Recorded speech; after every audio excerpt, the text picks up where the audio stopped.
नमस्कार दोस्तों, उत्तम सखी चैनल पे आप सबका बहुत बहुत स्वागत है।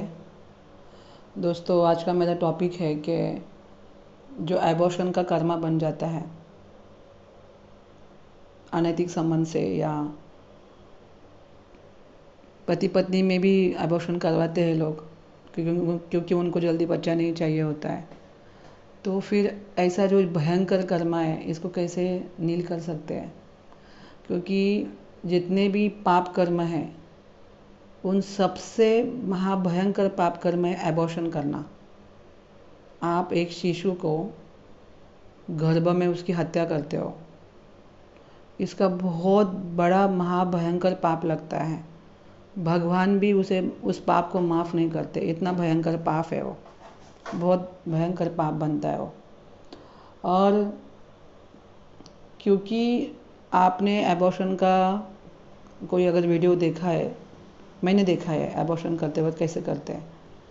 भक्ति वेदांत हॉस्पिटल में मैंने देखा था, टीवी पे लगा दिखाया था उन लोगों ने कि कैसे डॉक्टर लोग एबॉर्शन करते हैं। तो जो बच्चा पेट के अंदर होता है उसको वो ऊपर से इंजेक्शन मारते हैं, तो वो बच्चा यहाँ वहाँ भागता भागता रहता है ताकि वो इंजेक्शन उसके बराबर सर के बीचों बीच मारते हैं वो इंजेक्शन।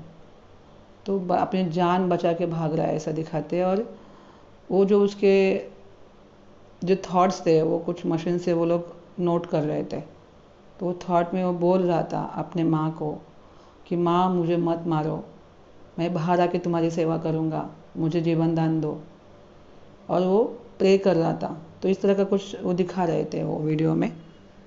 तो ये हो गई, मतलब है डॉक्टर के तरीके से जो दिखाया था उन्होंने।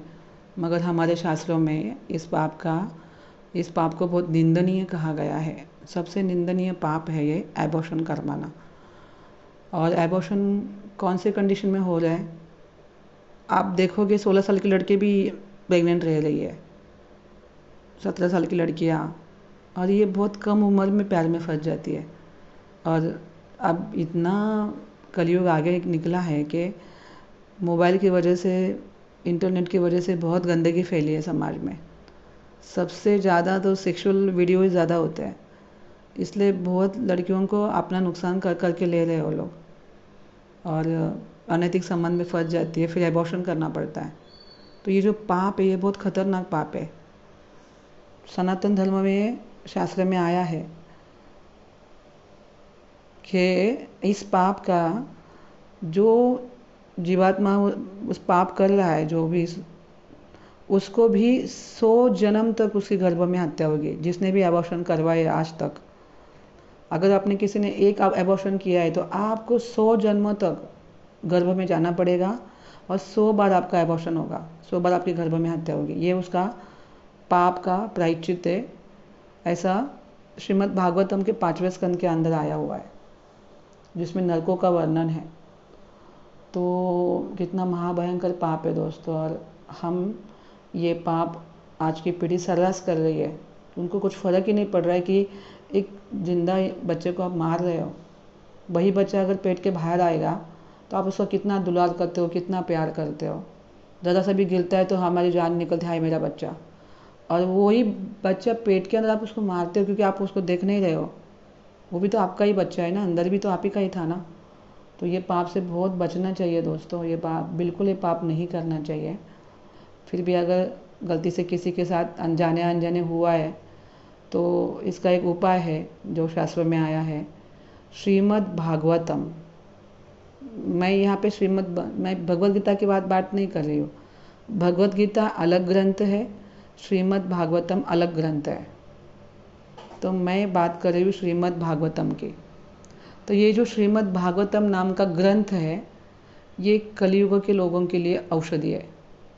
इस ग्रंथ के सप्ताह पाठ से बहुत बड़े पापों की राशियाँ नष्ट होती है। तो आपको क्या करना है, इस ग्रंथ को पूर्णिमा, भाद्रपद पूर्णिमा ऐसे समय पे लोगों को गिफ्ट तो देना ही है, मगर इसका सप्ताह रखना है घर के अंदर।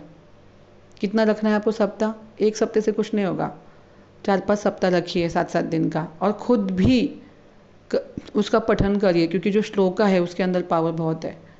आपको खुद को भी वो श्लोक का पठन करने हैं और किसी अच्छे पंडित के, जो पंडित कांदा लहसुन नहीं खाता, मतलब ओनियन गार्लिक नहीं खाता, मांस मटन नहीं खाता, ऐसा कोई प्योर पंडित के मुख से वो सप्ताह रखवाना है आपको।